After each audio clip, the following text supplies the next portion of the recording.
Yo lo veía con mi papá, jugábamos a los soldaditos y pasaba y Paito rompía todo. Eso hacía Néstor, por ahí estabas así jugando y esto y otro, y pasaba y decía, papá, rompía todo y otra vez a arreglar todo. Y se divertía. Nosotros nos enojábamos, pero lo volvíamos a armar. Creo que puede estar enseñando algo en ese sentido.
Vengo a proponerles un sueño, reconstruir nuestra propia identidad como pueblo y como nación. Vengo a proponerles un sueño, que es la construcción de la verdad y la justicia. Vengo a proponerles un sueño, es el de volver a tener una Argentina con todos y para todos. Les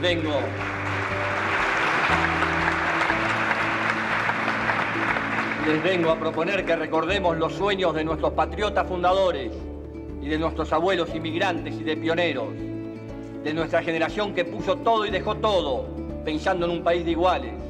Pero yo sé y estoy convencido que en esta simbiosis histórica vamos a encontrar el país que nos merecemos los argentinos.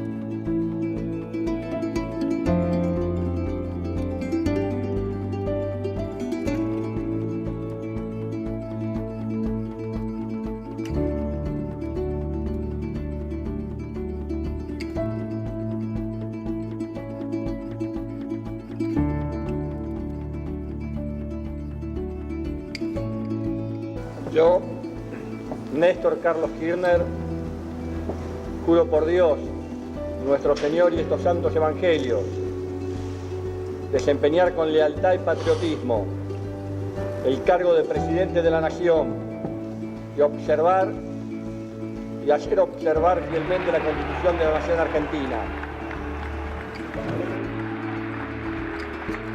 Si así no lo hiciere, Dios y la patria me lo demanden.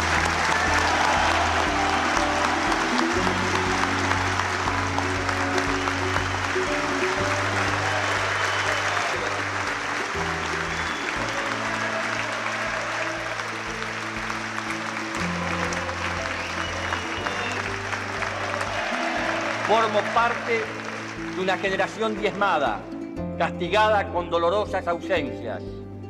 Me sumé a las luchas políticas creyendo en valores y convicciones a las que no pienso dejar en la puerta de entrada de la Casa Rosada.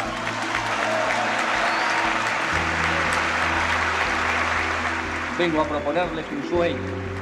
Quiero una Argentina unida, quiero una Argentina normal. Quiero que seamos un país serio, pero además quiero un país más justo. Anhelo que por estos caminos se levante a la faz de la tierra una nueva y gloriosa nación, la nuestra. Muchas gracias. ¡Viva la patria!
Era un ambiente que se respiraba en la época.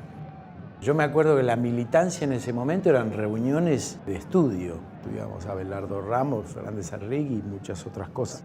Esa realidad para mí se mezclaba con los ensayos con mi grupo, con Almendra.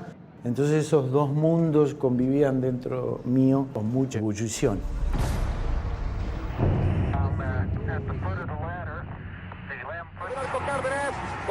Boca al arco, tira.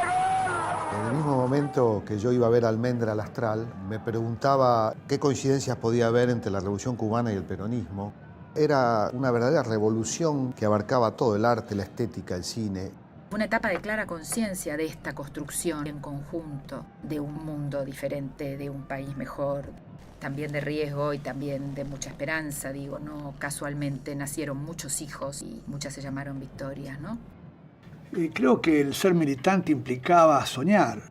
Había una gran frustración en la juventud, habían habido muchísimas movilizaciones populares, con el cordobazo incluido, donde los actores principales fueron los jóvenes. Venía de un pasado complicado, el fracaso de Onganía. Y nosotros vivimos los 70, si se quiere, leyéndolos en los 90. Escuchábamos Almendra, Sui Generis. Y si bien no lo tenías que andar escondiendo por una cuestión de represión, tampoco era algo que se podía mostrar porque culturalmente había sido derrotado. Cuando se da todo el fenómeno de Néstor, se produce una cosa muy loca que es encontrar a alguien que venía de aquella generación que nosotros habíamos leído y lo terminamos viendo en vivo y en directo. Yo creo que Néstor lo que viene a hacer es a dar vuelta todo y en eso me parece que se identifica con alguna lógica de la transgresión del rock o el rupturismo del rock. La generación del rock básicamente es una generación que tiene 60 años. Néstor tiene 60 años, lo va a tener siempre, pero va a seguir teniendo también los 17, 18, 19, 20 años que tuvo cuando fue parte de la gloriosa juventud que desplegó los mejores sueños. Detrás de él están los compañeros que perdimos, detrás de él están las luchas. Lo que pasó es que, curiosamente, todo eso parecía que ya está. Parecía que no íbamos a ver, los de esa generación no íbamos a tener otra oportunidad.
Yo vine a Gallegos cuando me casé. Acá nació primero Arici. Después nació Néstor Calas. Él nació el 25 de febrero de 1950. Y ese es el año de San Martín. ¿Viste? Cuando en esa época se preguntaba a los chicos, ¿qué vas a hacer cuando sos grande? Oh, dijo, yo voy a ser gobernador. Sí, pero para ser gobernador hay que estudiar mucho. Sí, yo voy a estudiar, vas a ver. Y con esa, él tenía eso grabado. Eran muy unidos. Él, la hermana le tapaba la macana que hacía él. Siempre acá en esta casa, tenía el dormitorio ahí. Le había hecho yo, le mandamos a hacer una cama turca, porque cada vez crecía, y le molestaban las. Así que una cama ancha y larga. Era grande, alto para la edad. Siempre aparentaba más. Y él también decía que tenía más. ¿Viste cómo son los chicos? Y tenía una barra muy linda acá había muchos chicos. Y yo tenía ahí el patio, que nunca no pudo tener jardín porque me lo aplastaban. Cuando eran chicos jugaban ahí, con la pelota. Después cuando ya más grande, el espacio se le redujo. Entonces empezaron a... terreno baldío, empezaron por acá cerca había muchos, o sea, empezaron a limpiarlo. Lo limpiaban ellos. Sacar el pasto, sacar las piedras. trabajaron y eso se ve que le quedó incorporado a él. Cuando fue intendente, lo primero que hizo acá fueron playones para que los chicos pudieran jugar y no correr el peligro de los autos. Una alegría muy grande y a la vez una tristeza, porque es algo que tú acumulas todo ese tiempo cuando andas en la campaña, que pasa una cosa, que se meten por el interior. Tocó ese viento ventarrón que les tapó. Venían de una avioneta, casi se estrechan. Son cosas que hay que estar en el momento para... Pero hay que animarlos también. No, es bravo. Pero me hice, tenía que darle fuerza. Para mí ahí fue, claro, por primera vez, yo lo tuve siempre acá. Él se fue en 2003.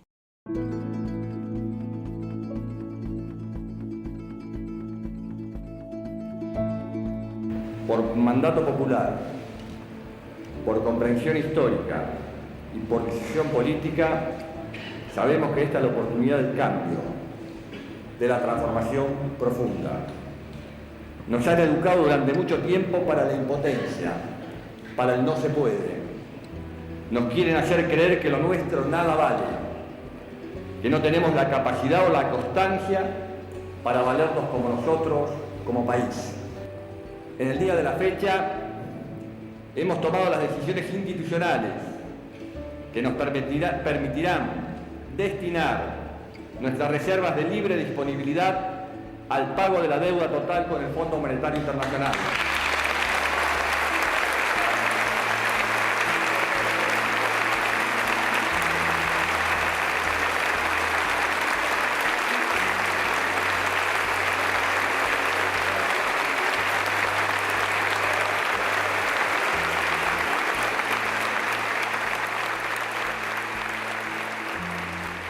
Mira, ahora me viene a la memoria, creo que fue fines del año 2003, que estábamos negociando con el Fondo Monetario Internacional y hubo una semana que no firmamos una renegociación de vencimientos que había. Entonces no nos firmaban la renovación si no aceptábamos que formaba parte del déficit fiscal la obra pública que Néstor no quería. Y estuvimos una semana que estuvimos como fuera del mundo, como caídos porque no teníamos firmada la renegociación y habíamos caído en default con el Fondo Monetario Internacional. Y bueno, me acuerdo a Néstor caminando en su despacho acá en la Casa de Gobierno, muy tranquilo, yo no voy a firmar, y no voy a firmar, y no voy a firmar, y si quieren echarnos que nos echen, yo de acá no me muevo y no me muevo. Labaña, Alberto Fernández y algunos más pidiendo que no, que teníamos que aceptar y que no podíamos llevar las cosas a ese límite, no era bueno que nos enfrentáramos, estábamos en default, ¿sí? Con el 22% de los votos, apenas naciendo, con los piqueteros haciéndonos quilombo acá en la Casa de Gobierno. Saber que a partir del 1 de enero el trabajo argentino ya no va a ir más para pagar esta deuda o al fondo en forma permanente. Sabemos que el trabajo argentino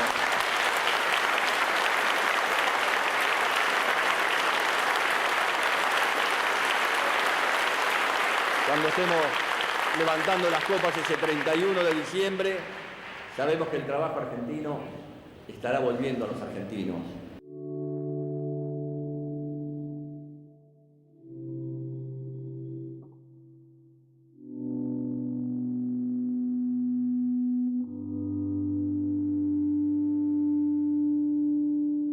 Yo en el 2001 estudiaba, tenía 12 años, 11 años tenía, y mi vieja trabajaba en Hotel Ibis.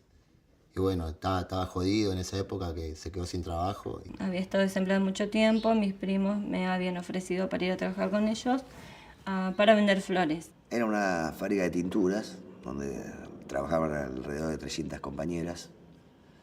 Compañeros, la mayoría del 70% de las mujeres, que quiebra en el año 93. Sobre todo era complicada para la gente de mi edad, en ese momento, que quería empezar a trabajar y realmente no había posibilidades de trabajo. Había muchas compañeras que tenían sus hijos consumiendo Paco y que nadie hablaba del tema. Cuando mi hijo cae preso en el 2001, que fueron a saquear un supermercado, yo decía, no, yo no lo voy a ir a ver, que se pudra en la cárcel.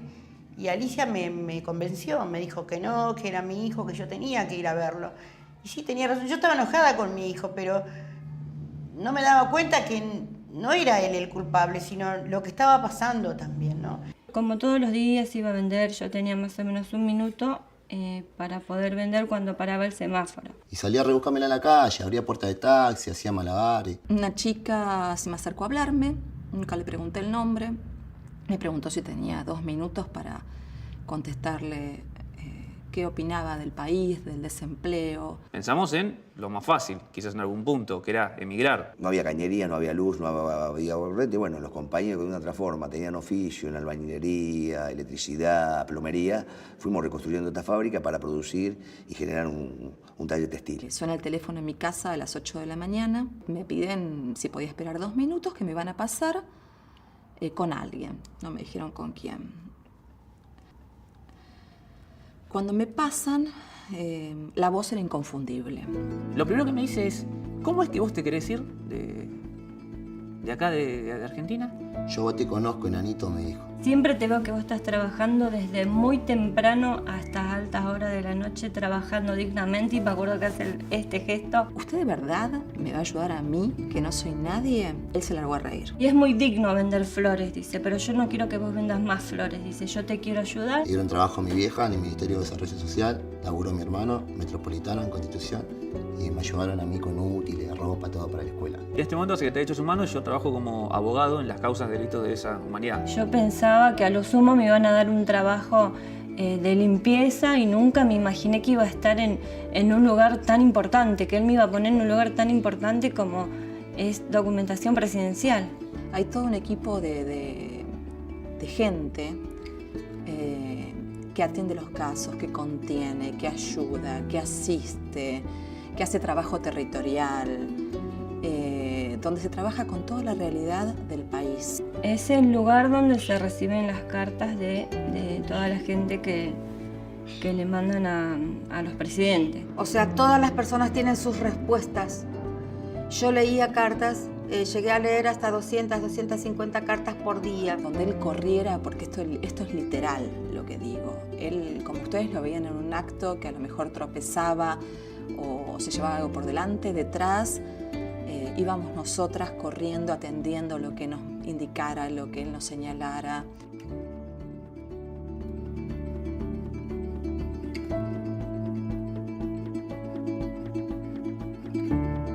Yo tenía la carta en la mano y yo le hacía con el sobrecito que quería entregarle personalmente. Entonces él me agarró y me llamó, me hizo así y los custodios me dejaron pasar.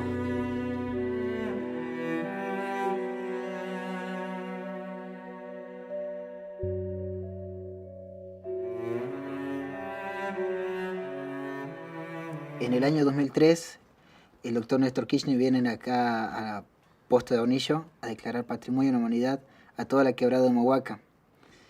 Mi familia y yo y un grupo de amigos de mi mamá viajamos a la Posta de Hornillo a conocer al presidente que había salido electo ese año. Y yo en ese año, tenía 8 años, ingreso a la escuela de música de mi provincia Jujuy.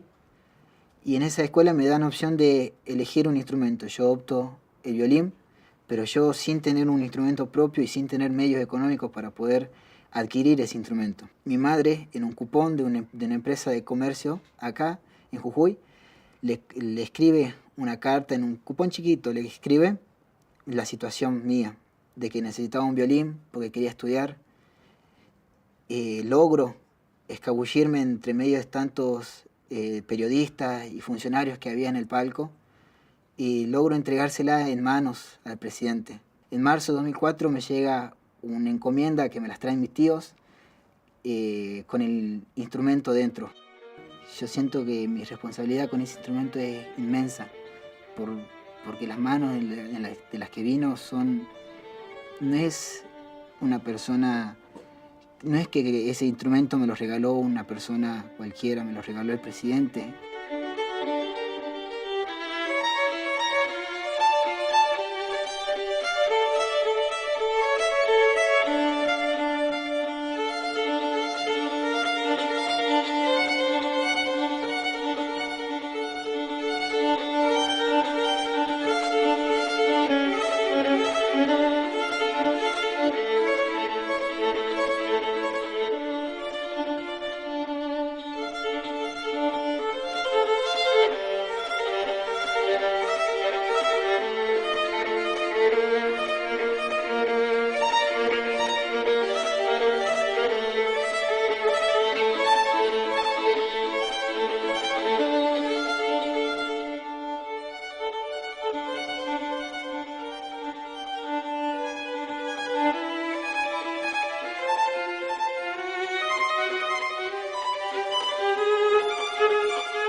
simplemente darle las gracias al señor presidente porque él me salvó, me rescató socialmente y culturalmente.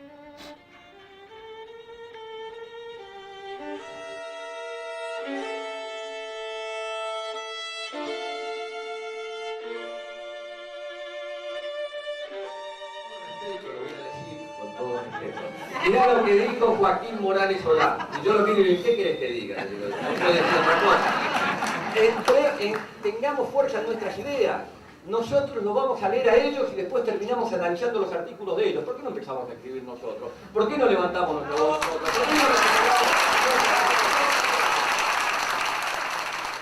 Siempre que Néstor vino lo hizo de un modo absolutamente sorprendente, sin preparación previa, llamó por teléfono, voy para allá, se sentó en medio de todos. Mi papá nos promovió en nosotros todo lo que podía ser la libertad, el preguntar, el no tener, no ponernos a estructurar, no tener límites, investigar, estar.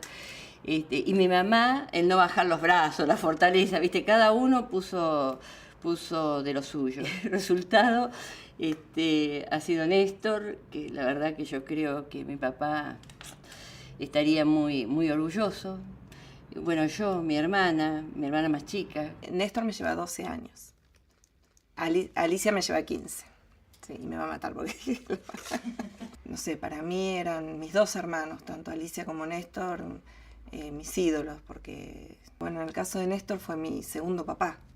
O sea, porque él quiso asumir ese rol, digamos, por cosas que nos pasaron, ¿no?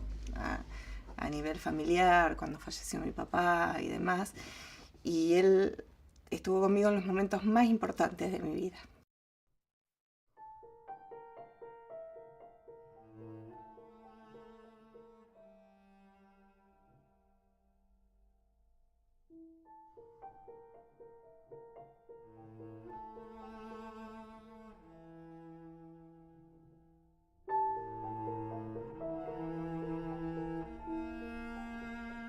Conmigo, viste, me ayudó en toda mi vida. Me ayudó hasta comprarme, que siempre yo cuento, yo que ya era en esa época transgresora y quería ponerme los tacos altos antes de cumplir los 15 años.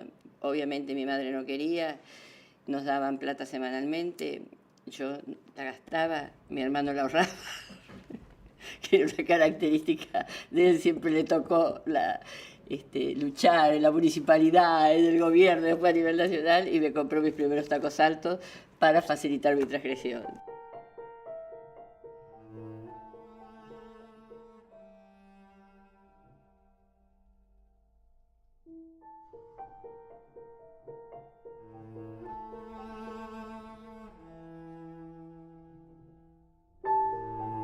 Siempre me contaba que le hubiera gustado que lo viera intendente, imagínate, gobernador y después presidente. Y siempre decía, no, si me hubiera visto intendente, después si me hubiera visto gobernador. Siempre la historia fue como... Buen día, señor presidente, general Sifón, director de la Contaduría General del Ejército. Buen día, señor presidente, coronel mayor Meledís, comandante de la Buen día, señor presidente, general Camponovo, director general del Hospital Militar Civil. Señor presidente, comandante de la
niños? ¿Dónde están los niños que nacieron en este campo de concentración?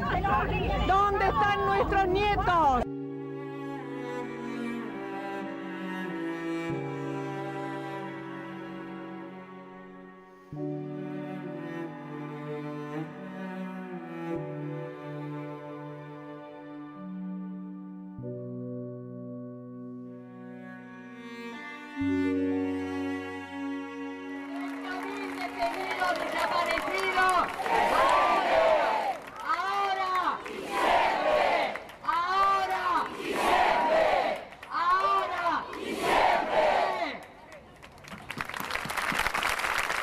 Queridos abuelas, madres, hijos, cuando recién veía las manos,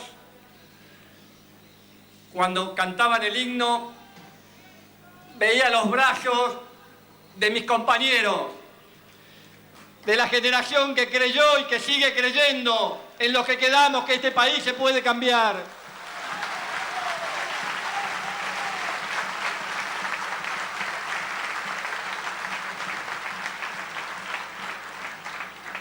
Fueron muchas ilusiones, sueños.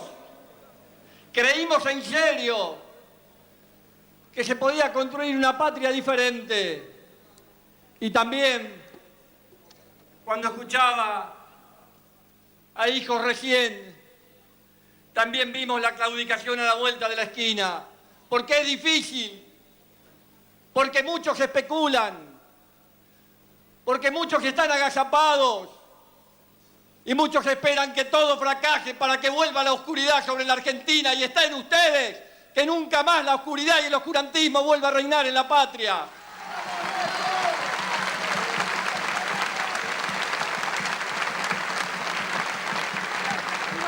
Las cosas hay que llamarlas por su nombre, y acá, si ustedes me permiten, ya no como compañero y hermano de tantos compañeros y hermanos que compartimos aquel tiempo, sino como presidente de la Nación Argentina, vengo a pedir perdón del Estado Nacional por la vergüenza de haber callado durante 20 años de democracia.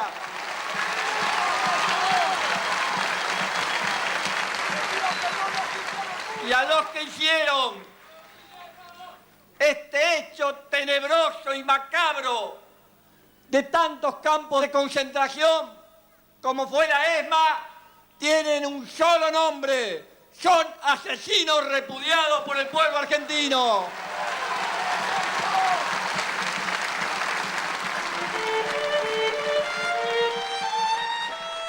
Sé que desde el cielo, de algún lado, nos están viendo y nos están mirando, que se acordarán de aquellos tiempos.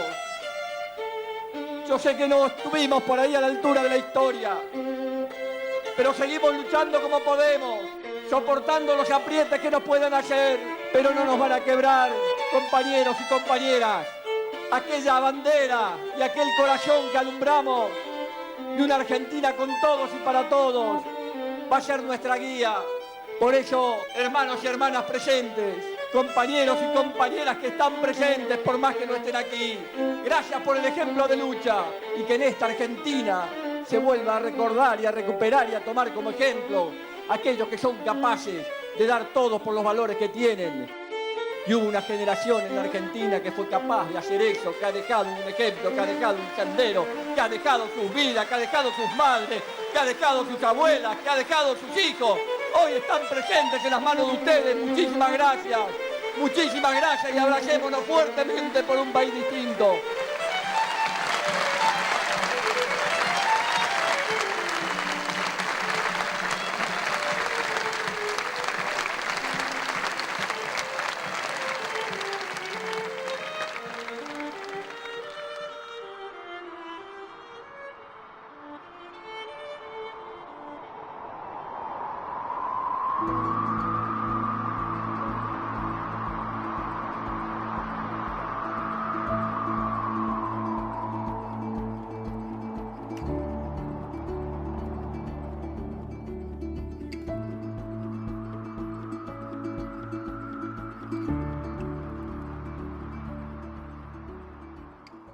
cómo era Cristina cuando era chica.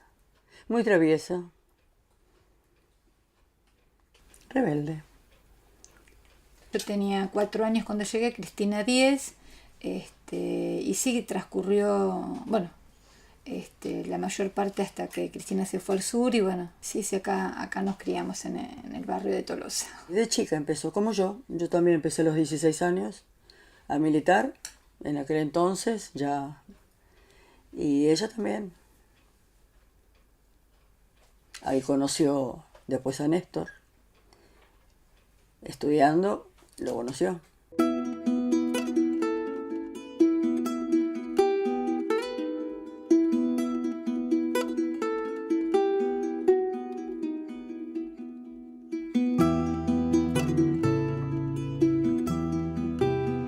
Alto, con el cabello largo, los anteojos, sí, me acuerdo, sí. Flaco. Y sí, todos le cargaban, ¿qué había hecho para conquistar a la más linda de todos? Siendo vos tan feo, le decían. Físicamente no voy a decir que se enamoró, porque no puede ser. Pero se enamoró de él, de lo que él era, no del físico. El físico vamos a dejarlo aparte. Porque el físico a veces uno ve uno lindo y después ¿qué tenés? Un queso. Él era lindo y realmente era un tipo que parado, ¿viste? Y tenía actitud y se veía, y cuando preguntan por qué se llevó a la más linda, que dicen, porque era el único que se animó también y que decía, yo me la llevo, y que estaba seguro, y cuando vos estás seguro de algo lo haces. Los demás la mirarían pasar, ¿viste? Encontró una persona similar a ella en inteligencia, que se llevaban bien, y por eso se enamoró de él. Y ella estaba en lo que a ella le gustaba. Él era militante como ella. Entonces, hablaban el mismo idioma, la misma política, el mismo amor a lo mismo.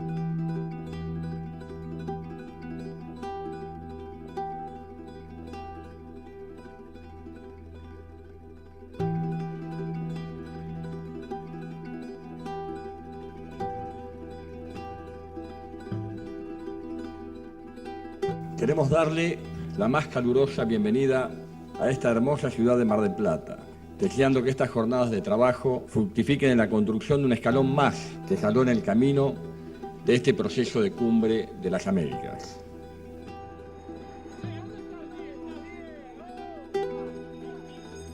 Debemos dejar de hablar en voz baja para hablar en voz alta y buscar los puntos de acuerdo y resolución que nuestro hemisferio necesita.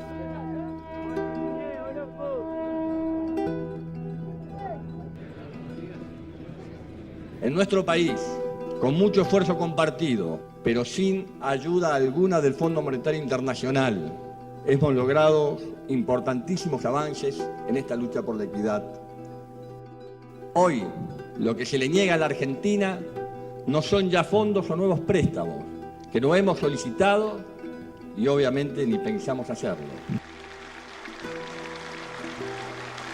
Se nos niega la refinanciación si no aceptamos determinadas condicionalidades que no son otras que las políticas que nos condujeron al default.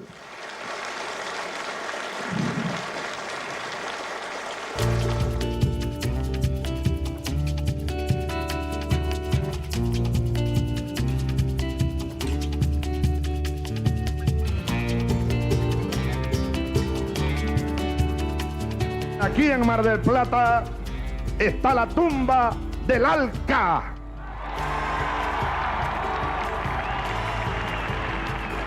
La Argentina es digna. Echemos a Bush. Nuestros pobres, nuestros excluidos, nuestros países, nuestra democracia ya no soportan más que sigamos hablando en voz baja. Es fundamental hablar con mucho respeto y en voz alta para construir un sistema que nos vuelva a contener a todos en un marco de igualdad y nos vuelva a devolver la esperanza y la posibilidad de construir, obviamente, un mundo distinto y una región que esté a la altura de las circunstancias que yo sé que los presidentes desean y quieren. Muchísimas gracias. El Alca ha muerto. ¿Y sabes cómo dicen en las calles los trabajadores, las mayorías de los pueblos? El Alca al carajo.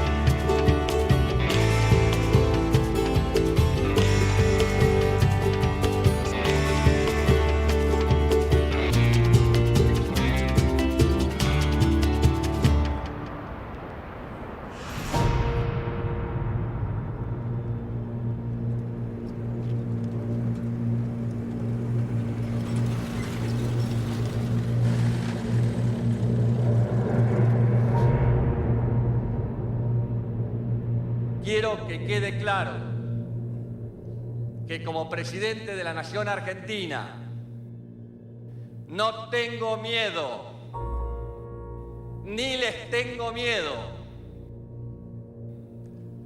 que queremos el ejército de San Martín, Belgrano, Mosconi y Sabio, y no de aquellos que asesinaron a sus propios hermanos, que fueron de Videla, Galtieri, Viola y Viñones. Hay un nuevo país.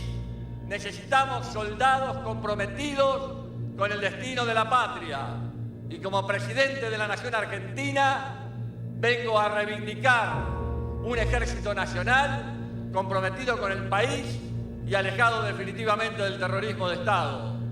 Señores oficiales y suboficiales, les pido fuertemente ese concepto y esa filosofía que definitivamente los incorpore a la construcción de la patria que los argentinos necesitamos. Muchísimas gracias.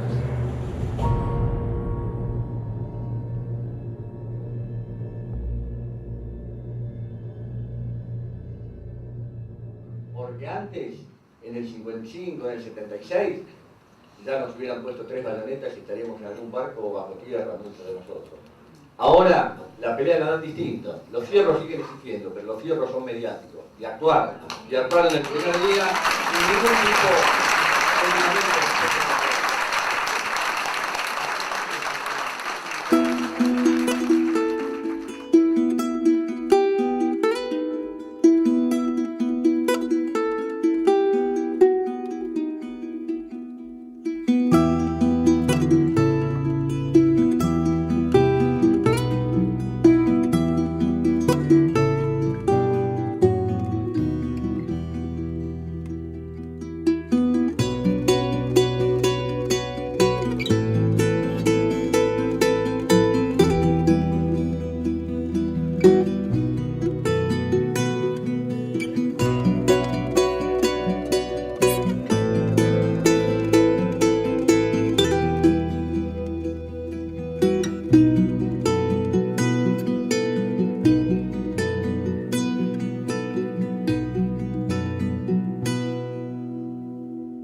Y después cuando dijeron nos casamos, rápido, a los 6 meses se casaron. Él no había terminado la carrera y ella tampoco. Y mi marido dice, estos chicos no tienen nada y se quieren casar.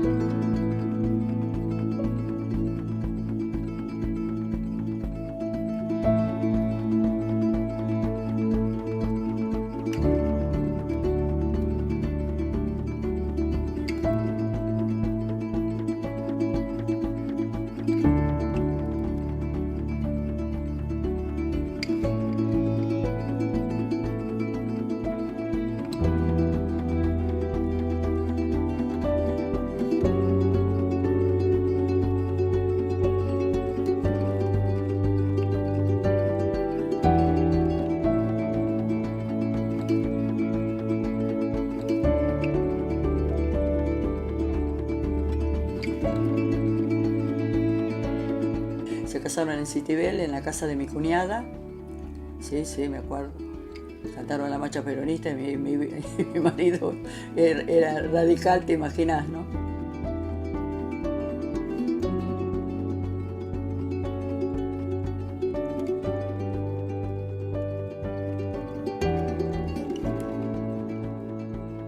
Estaba muy linda ella, de azul, muy linda.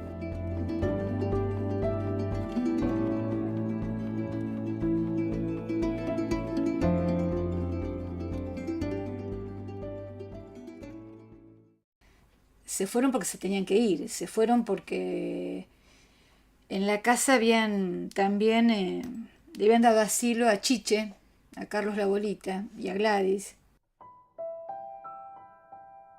Chiche ya se había ido de Montoneros pero estaba marcado. Chiche, mi compañero, se estaba viendo con un grupo de gente porque, bueno, su vida y su pasión era la política y nosotros teníamos bastantes problemas de seguridad. Y aparece Cristina una tarde a ofrecerme su casa, ¿no? Lo de Cristina en ese momento me quedó grabado porque me dijo, soy Cristina Fernández y vengo a ofrecerte mi casa.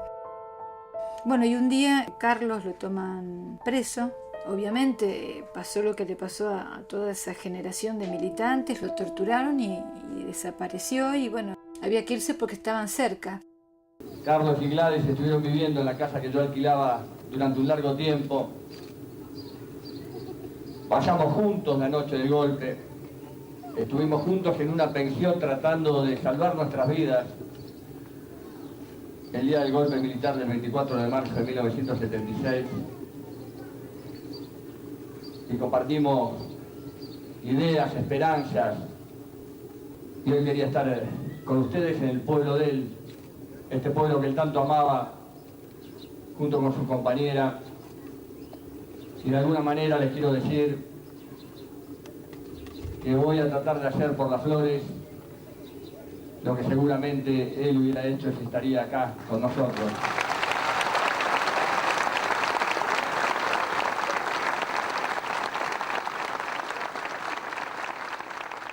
Se fueron de acá porque los venían a buscar.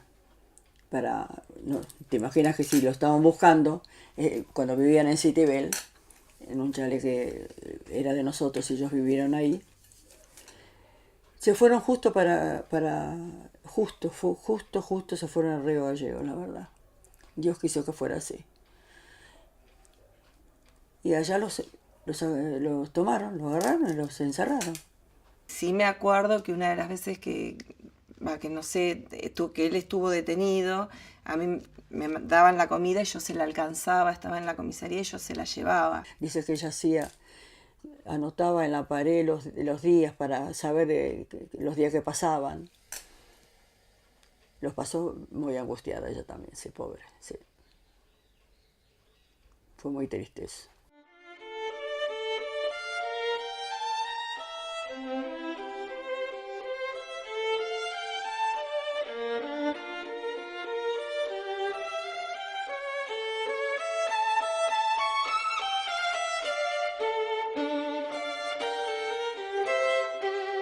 Quisiera que me recuerden. Quisiera que me recuerden sin llorar ni lamentarme. Quisieran que me recuerden por haber hecho caminos, por haber marcado un rumbo, porque emocioné su alma, porque se sintieron queridos, protegidos y ayudados, porque interpreté sus ansias, porque canalicé su amor. Quisiera que me recuerden junto a la risa de los felices, la seguridad de los justos, el sufrimiento de los humildes. Quisiera que me recuerden con piedad por mis errores, con comprensión por mis debilidades, con cariño por mis virtudes. Si no es así, prefiero el olvido, que será el más duro castigo por no cumplir mi deber de hombre. Joaquín Areta.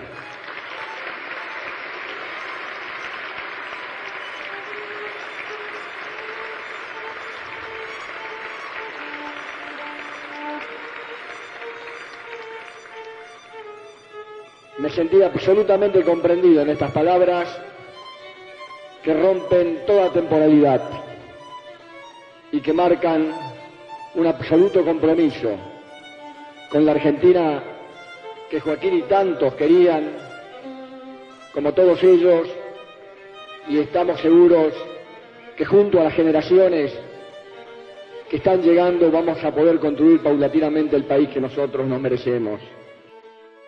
En el 2005, cuando fue la Feria del Libro, lo acompañamos varios a Néstor, yo entre ellos también, y él estaba con el libro que se había escrito. Mira qué lindo este poema de Joaquín Areta, quisiera que me recuerden, dice. No lo conozco a Joaquín Areta, pero lo voy a leer. Después me invitan a una cena, y en esa cena Estaba Adela Segarra, que es trabajadora social también, y me dice, no voy a dejar de agradecerte nunca que tu hermano haya leído el poema de mi marido, de mi compañero, que era Joaquín Areta. Joaquín desapareció a los 22 años. Nos pusimos a hablar y me dice, escribió muchos más. Lo tiene en una libretita roja. Era la libretita típica, chiquitita roja que usábamos todos. Y estaba llena de reflexiones de la militancia. Y estos son los hilos del destino que me sorprende, cómo Joaquín, con sus 22 años, escribió una historia que después, a partir de 2003, se iba a dar.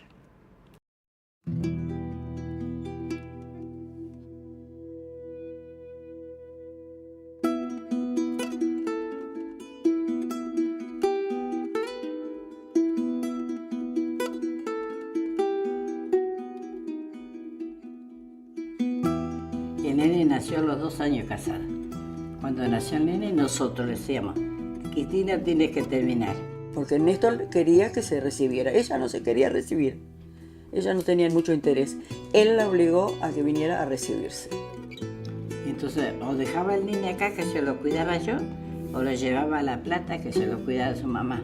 Pero su mamá trabajaba. Y yo, pues, las abuelas de antes, ¿viste? Cobijé a todos los que pude.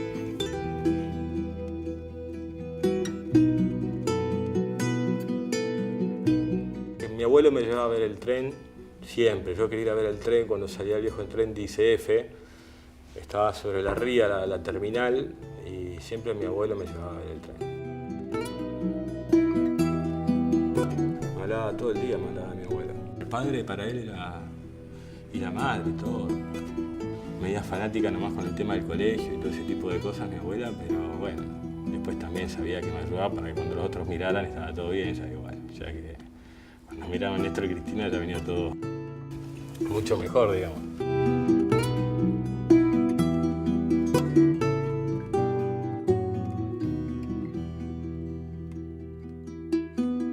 Y la abuela Ofelia en las vacaciones en La Plata.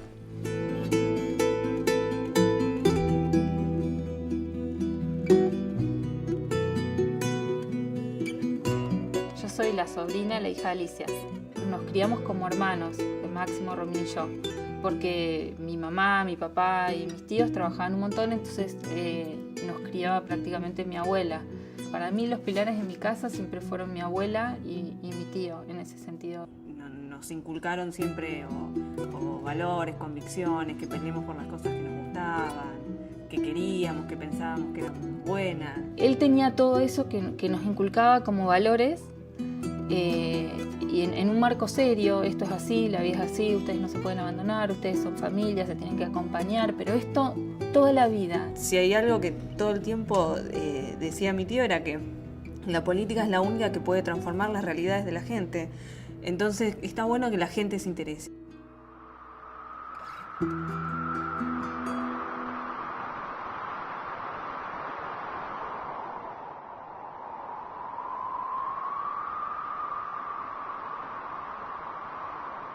En el 81, fines del 81, se abrió el Ateneo Juan Domingo Perón, porque en ese momento no se podía hacer política, y trabajamos un grupo muy pequeño, ¿no? Néstor ya claramente pone una posición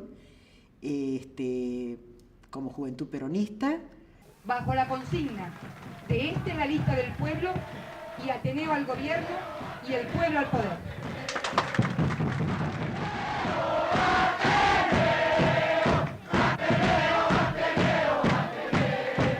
Que nos hablara de democracia, que nos hablara de participación del pueblo, que nos hablara de justicia, bueno, era completamente distinto el ambiente, ¿no? Compañeras y compañeros, habla el presidente del Ateneo, el compañero Néstor Carlos Kirchner.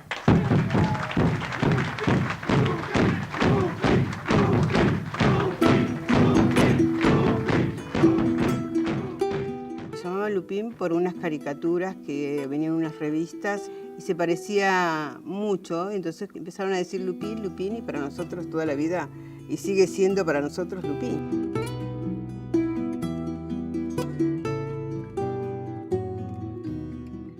bueno, realmente se trabajó muy bien, se hacían recorridas por todos los barrios, se hacían reuniones con todos los vecinos y nosotros veníamos de perder una interna. Fue muy duro luchar desde el 82 hasta que ganamos las internas del Partido Justicialista.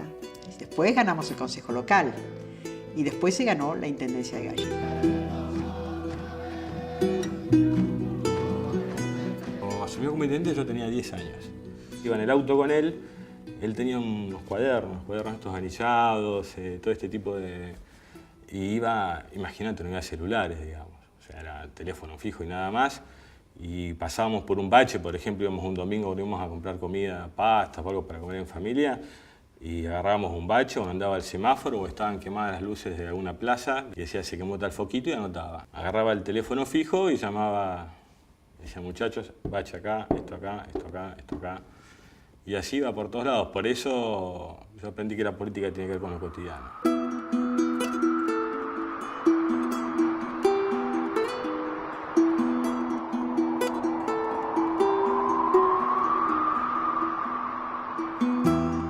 Hubo una bisagra. Hay un Río Gallegos antes y un Río Gallegos después de Néstor Kirchner. Es una muestra ya el tema de que se convocara a toda la gente para que diga su parecer, opine sobre lo que había que hacer en Río Gallegos en ese momento, las obras que faltaban, las actividades. Ya eso era una cosa, decir, con todos, abarcativamente, ¿no? Un sueño que nos enseñó a soñar con él. A ver, eso era el misterio de ese sueño que nos transmitía y que nosotros lo hacíamos nuestro. Bueno, eso se repitió en la gobernación.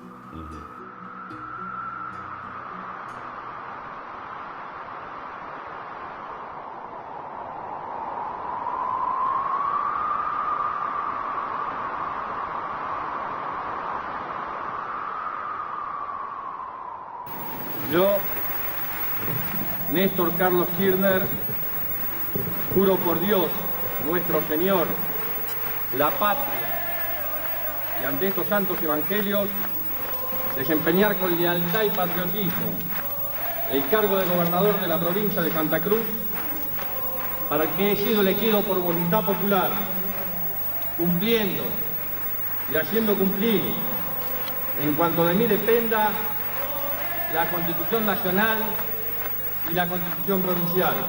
Si así no lo hiciere, que Dios y la patria me lo demanden.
A Néstor le gustaba mucho el interior, porque él había sido gobernador y siempre lo decía. Entonces nos sentíamos tan identificados, incluso alguna dificultad que teníamos se la preguntábamos desde el punto de vista de él como gobernador y siempre había una respuesta, un aliento, por ahí una tirada de oreja, pero esto...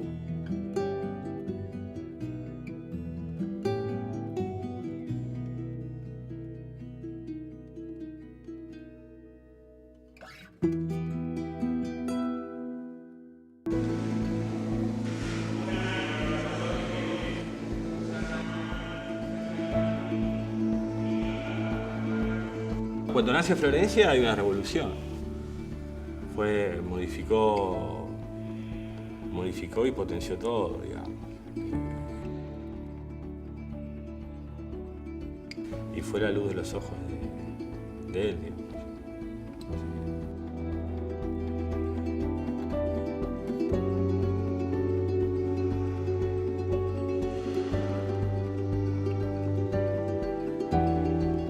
Fue un personaje. Una buena hermana.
Presidente,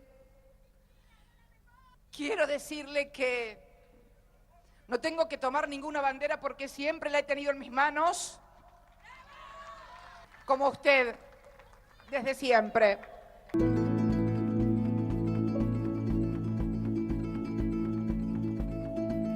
Ambos éramos muy jóvenes, teníamos una familia que nos cobijaba, techo donde vivir, comida, estudios, y sin embargo hubo algo que movilizaba y convocaba a organizarse no solamente por lo que le pasaba a uno. Comenzamos a vivir una vida en donde comprometerse con el otro era ante todo una actitud de cambio, de transformación. Déjenme en esta tarde contarles que muchos de esos sueños que teníamos hemos comenzado a realizarlos.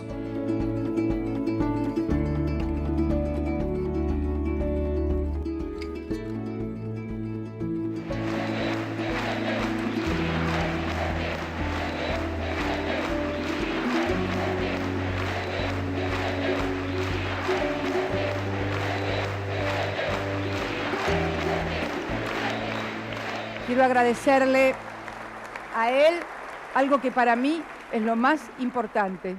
Sigue siendo la misma persona, el mismo hombre que conocí hace más de 30 años.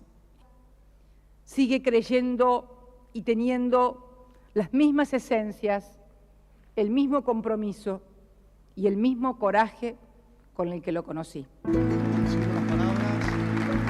Presidenta de la Nación electa, doctora Cristina Fernández de Kirchner.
Este gobierno ha tomado la decisión estratégica de rebajar las retenciones del trigo y del maíz y aumentar las de la soja. No es una política anti-soja, es una política esencialmente pro-argentina, pro-pueblo, pro-campo también.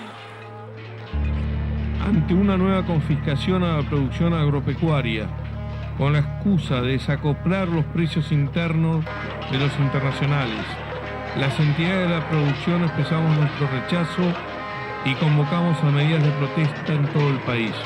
Quieren reemplazar nuestra bandera nacional por un sucio tapo rojo, por un sucio tapo rojo. Piensen que nos van a convertir en otra Cuba. Si son castristas, que se vayan con Chávez. Pregúntele si con las retenciones al campo se va de shopping a Europa, a Torranca, a Torranca. Nunca había visto en tan corto tiempo tantos ataques a un gobierno surgido del voto popular. Nunca tantos insultos. ¿Y por qué? Parece que solo he cometido un pecado: haber sido votada por la mayoría de los argentinos en elecciones libres, populares y democráticas.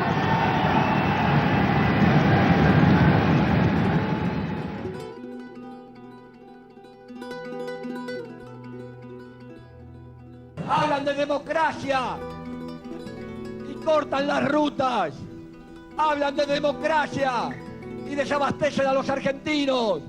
Hablan de democracia y los queman los campos.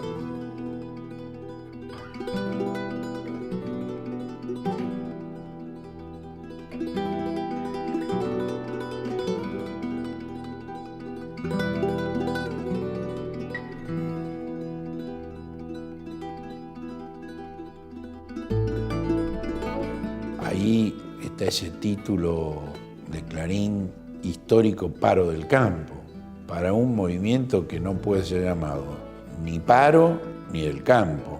Es un lockout de las cámaras patronales agropecuarias.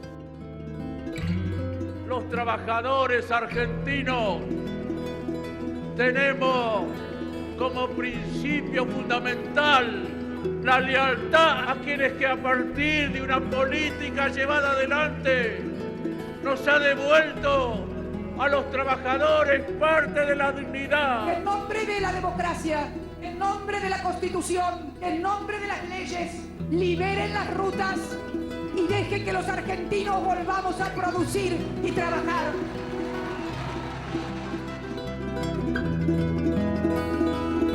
Y yo creo que él sentía que estaban tocando a su compañera, una compañera militante. Y yo creo que él sentía que estaban tocando más cosas que eso.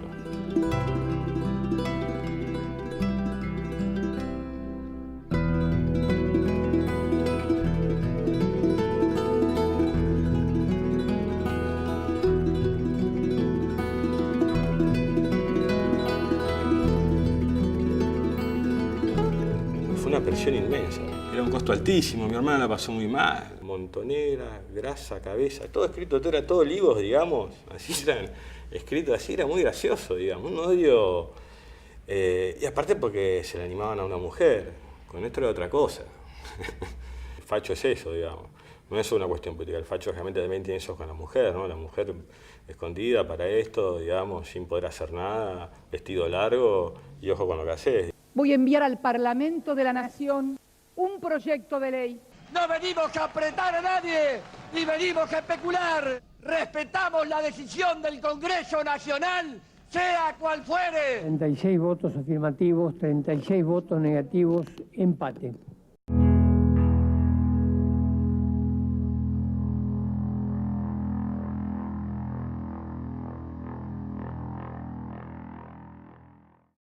Nosotros esperamos su voto.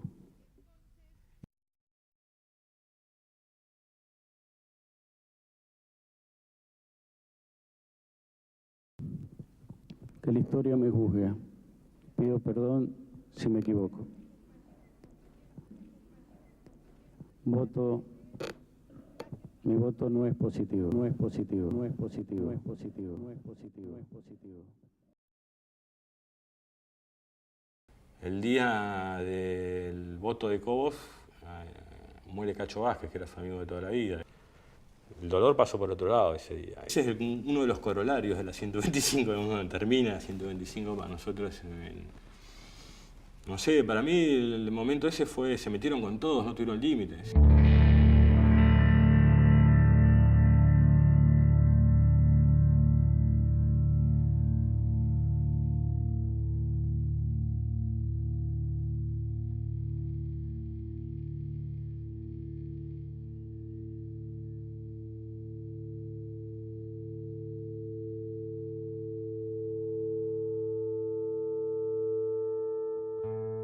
Nada de todo eso hubiera pasado si no era por Clarín, Mañeto, los medios. O sea, esos fueron ellos, digamos. Y era interesante. Si se debilita la política, ellos crecen, digamos. Se vuelven más necesarios en términos, digamos, de cómo gobernás. En el 2009 fue el primero que se dio cuenta que perdíamos. El primero. Habíamos hecho toda la campaña caminando por todos lados. Se sumaban intendentes, etcétera, etcétera. Algunos con una estrategia definitivamente dual, con 2 boletas que no le mostraban una u otra. Lo que dicen que es así la política. Amor, pasión, odio y traición. Yo no tengo ningún dejo de tristeza. Por el contrario, tengo la alegría interior de sentirme con más fuerza que nunca para dar la batalla que haya que dar, de los lugares que haya que dar.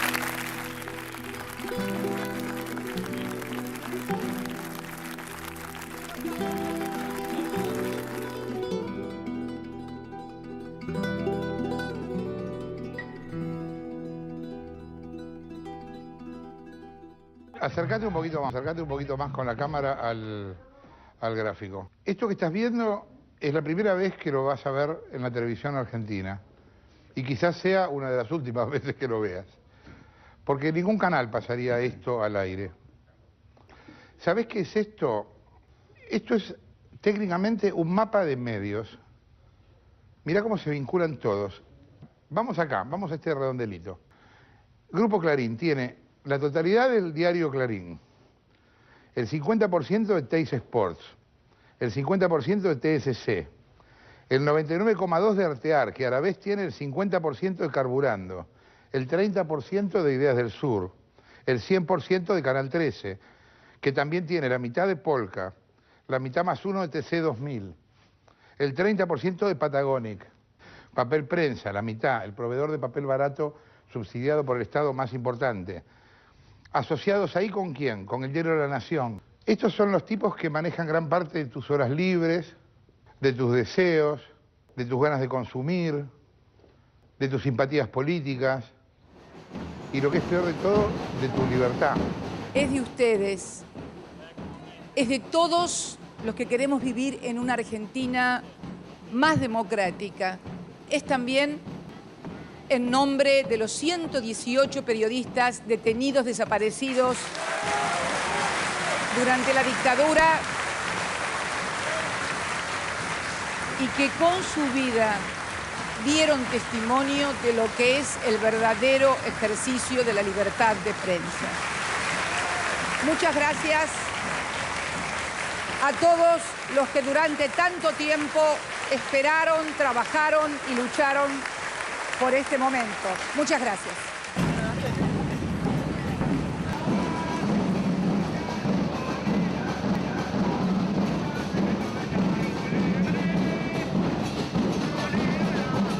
Compañeros y compañeras, el destino de la Argentina está absolutamente en juego.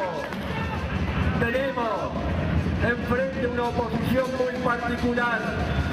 Es la concentración mediática y económica, cuyo instrumento es Clarín y cuyo ideólogo es el señor Mañeto, que el pueblo argentino es absolutamente claro. Confiamos en la Corte, pero estemos atentos, pueblo argentino, porque estos sectores del privilegio no se resignan.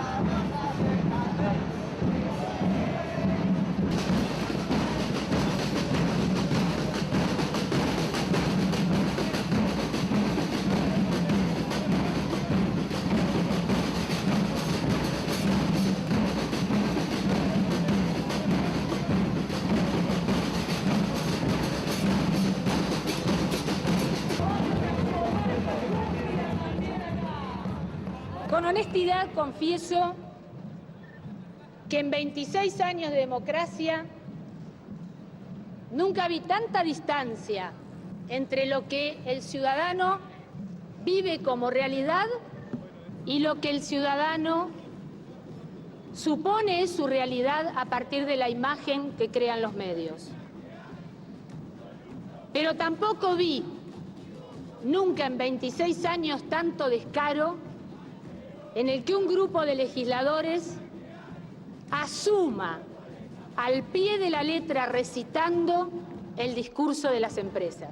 Que existan monopolios, que haya concentración, es el resultado de la omisión o del bajo control que han tenido los gobiernos.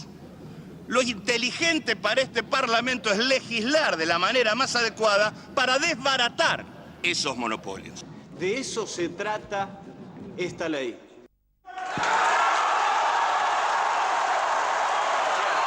Afirmativo 146 votos, 3 votos negativos. La votación resulta afirmativa.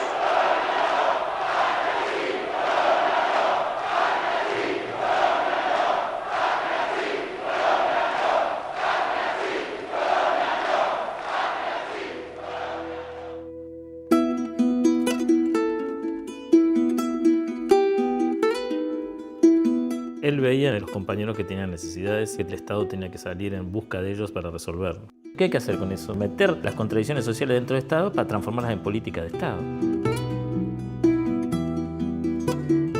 También tenía un conocimiento muy claro de los temas productivos, de dónde efectivamente, qué era lo que movilizaba la economía. El tema del empleo, cuáles eran los temas sociales, pero también qué eran lo que efectivamente generaba trabajo y movilizaba la economía.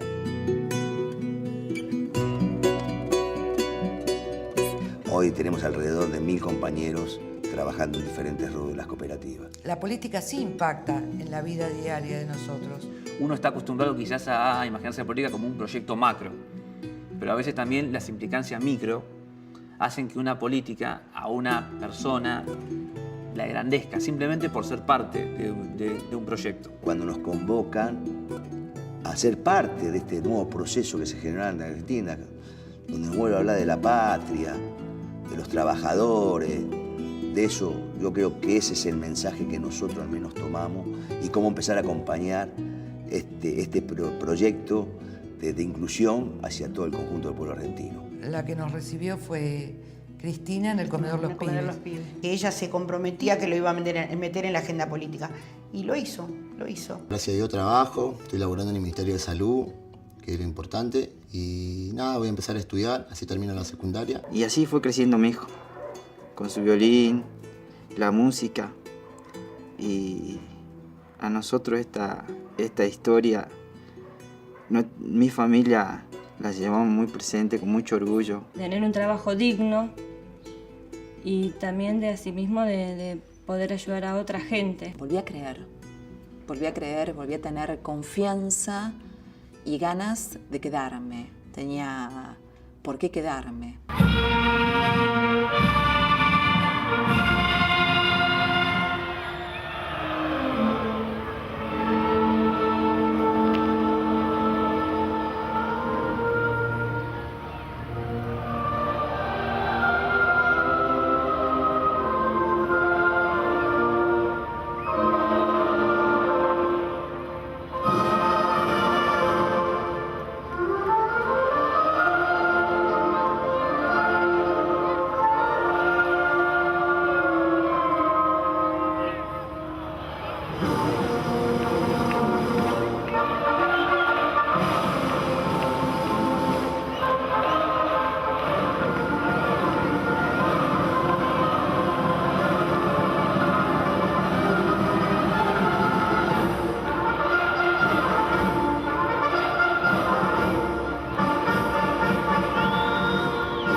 decir verdad, Néstor y yo nos reíamos de su bicentenario. No, el bicentenario de esto, y ella le ponía muchas ganas y hizo una cuestión, pero nos reíamos en el buen término. O sea, de buena onda, la gastábamos. Y la verdad que salió fue una cosa impresionante. Tanto que ese día llegamos a la noche, quedamos mi compañera, yo y él, solos, en la mesa. Cristina se fue a dormir porque estaba fusilada. Y ahí él dice, los quebramos. Culturalmente los quebramos, dice. Hay que avanzar. Y bueno, se siguió avanzando, ¿no?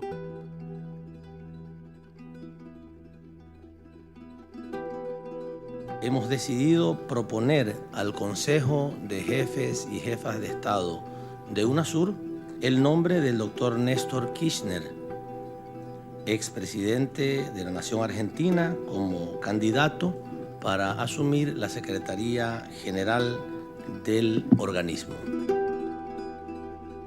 Venezuela, mi gobierno, nuestro pueblo, apoya la designación y la apoya de manera flamante, fue que dijo el presidente Correa.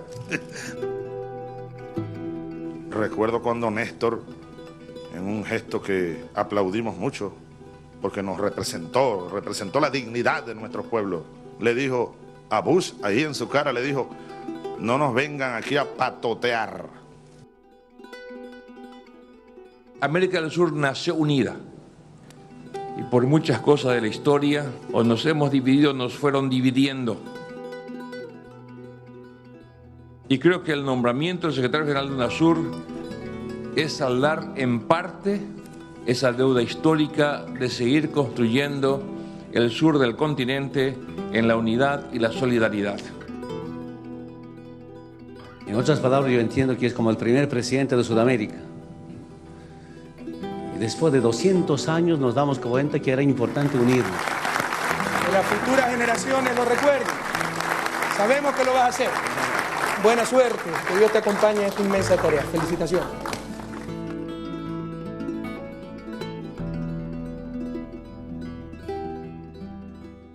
Obviamente uno quiere tener a las personas que quiere toda la vida, digamos.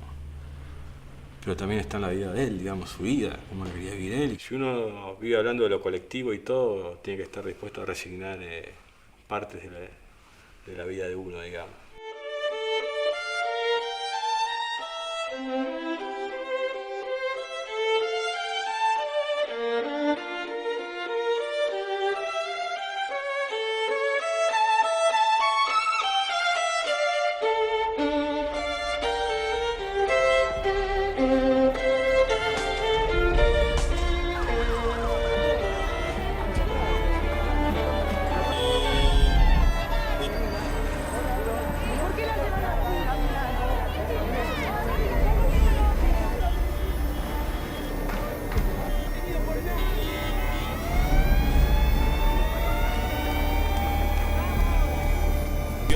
Gremial, dos sindicatos se agarraron a los tiros.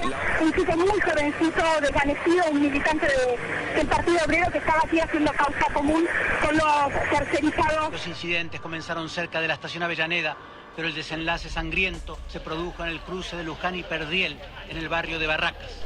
Estos 200 hombres llegaron con palos y con armas de fuego. Tenemos registrado un herido de bala, por lo menos que se fue en una ambulancia. Un joven murió.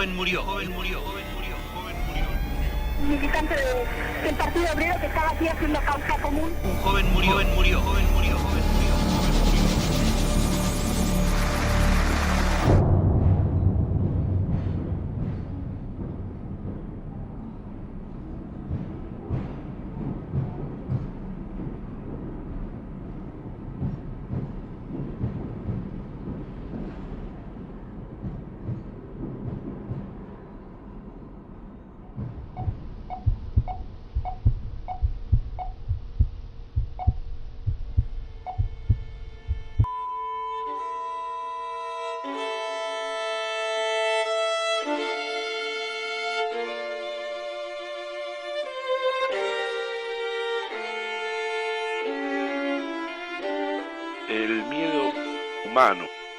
El miedo humano es una humillación para la propia existencia. Nos arranca de nuestra experiencia cotidiana de las cosas y nos entrega a un desamparo radical. uno ya no es hijo de nadie.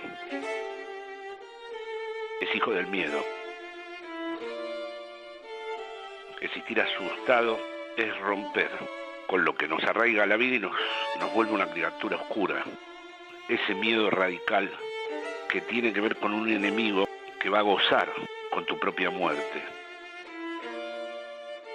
Siempre en esa situación límite, en ese desamparo extremo, uno puede volverse a elegir. Y uno se vuelve a elegir si se vuelve a encontrar con un legado. El legado es una causa. Es eso que nos recuerda que la vida es afirmación, entrega, proyecto, estar con los otros. La causa implica siempre la dignidad de los encuentros. Es lo único que cura la humillación y la indignidad del miedo.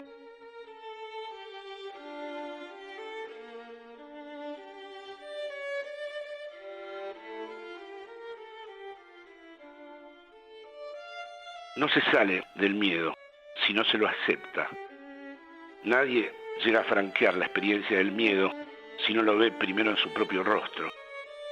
Ese me parece que es el momento prodigioso donde un ser humano finalmente puede decir que no tiene miedo. Cuando llega ese acto por el cual vuelve a sentir la presencia firme de un legado, de una herencia simbólica. Ese legado que precisamente el miedo quiso destruir. Esa libertad de decidir en la hora crucial nos abre a un mundo que yo juzgaría eterno, porque la justicia y la igualdad, que son nombres finalmente de la causa, atraviesan el tiempo y la finitud de los seres humanos. Si un hombre o una mujer han sido valientes, no es porque son arrojados o intrépidos o imprudentes. El valiente no es el que juega con el peligro. Valiente es el que ha perdido el terror y es capaz de asumir un legado y aceptar las consecuencias. Eso abre un punto de eternidad. La historia es finalmente justa. El tiempo le da su lugar a cada cosa y conmemora la causa, el legado de aquellos que en una encrucijada incierta dejaron de tener miedo.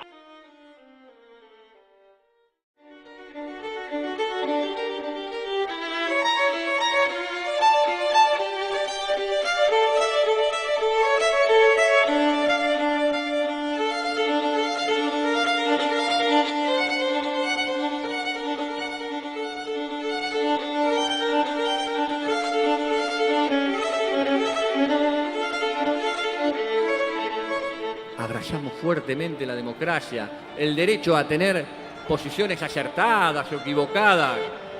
Dios me valga que florezcan mil flores porque florece la democracia y florecen pibes que se van formando en la construcción. Charlemos con ellos, no como si fueran nenes como algunos creen. Charlemos con pibes preocupados que lo que quieren es mejorar, que la Argentina mejore y sepamos acordar y disentir con ellos en democracia para que ni la intolerancia ni el autoritarismo de que tanto hablan se adueñen de nadie.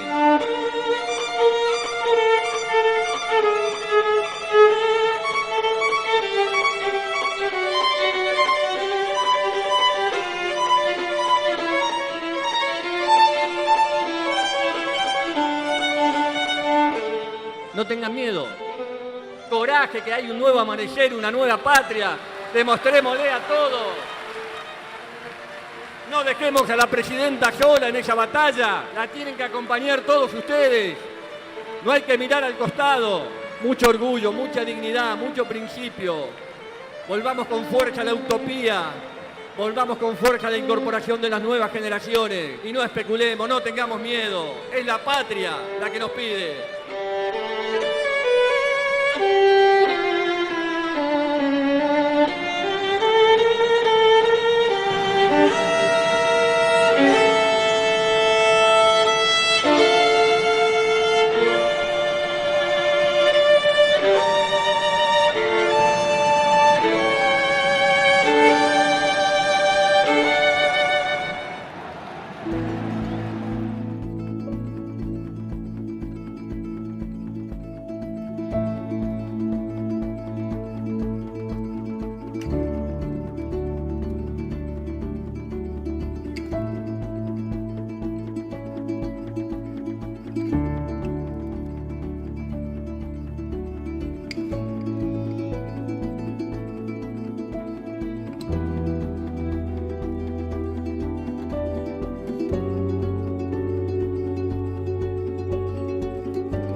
cambiaría para atrás? No cambiaría nada. Hasta acá, nada. Sí. Nada.